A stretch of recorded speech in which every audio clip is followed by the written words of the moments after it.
Hi Mystics, how's everyone doing today? I have sort of an exciting announcement for today, the 1st of October.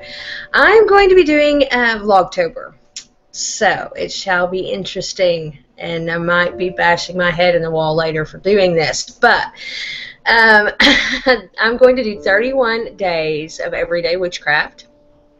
So basically what I'm going to come on and do is just show you a few little things that I do. Usually I'll be surrounded or centered on what I'm actually doing that day in my own personal practice. So that is the plan, man. Hopefully all this works out really well and I don't get super frustrated before it's over. But there's several benefits of posting a video every day, for me anyway. I'm still kind of nervous when I get on here, so I'm hoping that this helps me become more comfortable with the camera and doing videos in general. Plus, it gives y'all a little inside look on what I do on the daily as far as witchcraft is concerned. So today, because I gave my daughter Ellen a pendulum today, I thought it would be a great thing to discuss is working with pendulums, and I have mine right here. This is an amethyst pendulum, and I love amethyst. Usually the pendulum I gave my daughter was an amethyst one I had bought several years ago, and I lost it, and it stayed lost for over a year. I would say it was lost for about 4 years, honestly. So I finally found one that was similar, and I was like, oh, and it was on sale, and I was like, oh, I'm gonna grab that. And I got home with it, and literally the next day found the other one. That's just how it works, I guess. So today I was like, I'm going to give this to my daughter. She's really interested in crystals. So I gave it to her, and I let both of them charge last night during the black moon. And I thought it would be a great time to give that to her. She's new beginnings, new relationship with her pendulum. And what I do and how I explained it to her, when I first got this pendulum, I would walk around with it in my pockets. I have meditated with it. I have put it under my pillow, and I really like to get a good relationship going with my pendulum before I start to use it. So, and those are the ways I do that, and I usually do that for a week or two. So, and once I feel like I'm really connected to the pendulum, I start working with it. And when I start working with it, one of the first things I do is find out its signals, how it's going to speak to me. You use a pendulum, yes or no answers. It swings one specific way, front to back or side to side, depending on what it tells you. I ask it what is yes and wait for it to swing. And right now, yes is front and back. And then I let it stop. And then as it stops, I say, what is no? And you try to keep your hand super still. And it'll eventually tell you what is no. And, back and forth. And it was starting to swing that way. But we had already established that, so I knew which way it was going to swing. But, and then you start asking questions. And some people believe that this is more of you getting in touch with your subconscious. That's what swings the pendulum back and forth. And I can see that and even agree with that to an extent. Also, though, I do believe that it is spirit communication. If I can talk. It is spirit communication. So, especially when I use it to help me know which direction to go, as far as if I've lost something very important. I'm really glad that I have 2 now. If I'd had 2 before, I might have found that other pendulum. But I've used it in that way.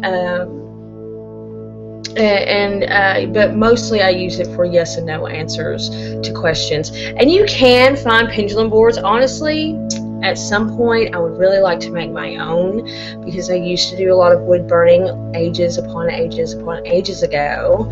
So I even have the board. I just don't have the wood burner yet, and I've kind of been dragging my feet because it's been so long, y'all, since I've done that. So we shall see. But that is a goal of mine, is to find a wood burner, to buy a wood burner and make my own. And mostly it's like you have yes, no.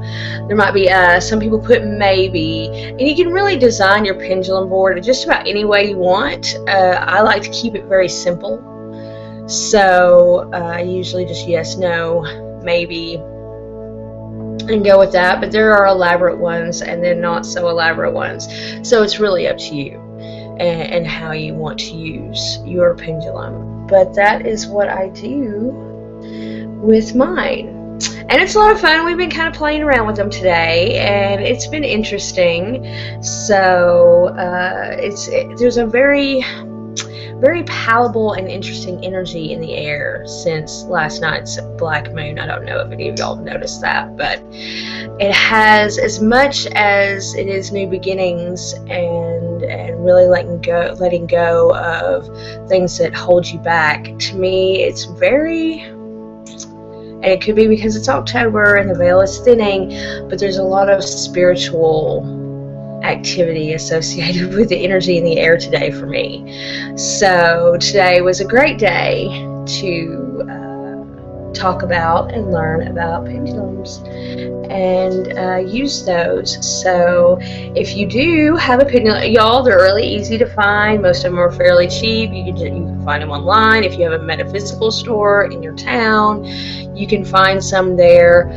They're really simple and easy to locate, and they're usually not expensive. I got mine at our local metaphysical shop, which is kind of a metaphysical shop. It's like a metaphysical shop, and they sell sex toys and they sell bongs. So, you know, I guess in some worlds all those fit together somehow. But so I found mine there, and it was on sale for like $5. I think it was really inexpensive. So they're not expensive. I think before the not sale price was $8 or $9. It was super cheap. So and they come in all kinds of stones, all kinds of crystals. You can find them in amethyst, obviously, clear quartz. You can also find them in obsidian. I've seen them in all kinds of crystals. So it really just depends on what you like. I like amethyst because it is, to me, a very spiritual connecting stone. I associate it with my third eye. I associate it with spirit work. So and I also associate it with creativity. Granted, that's not how I'm really using this pendulum and this stone particularly. So but it's just up to you. You know, a clear quartz one will work great. You know, if that's what you want to use, you know, that kind of amplifies what's already there. So I keep saying amethyst. Obsidian is what I'm wanting to say. Black obsidian, it would be really fun to work with, especially for healing and you know, cutting away of things and guiding you with your yes and no questions on areas you need to work with as far as healing and letting go of things. That would be very interesting to work with.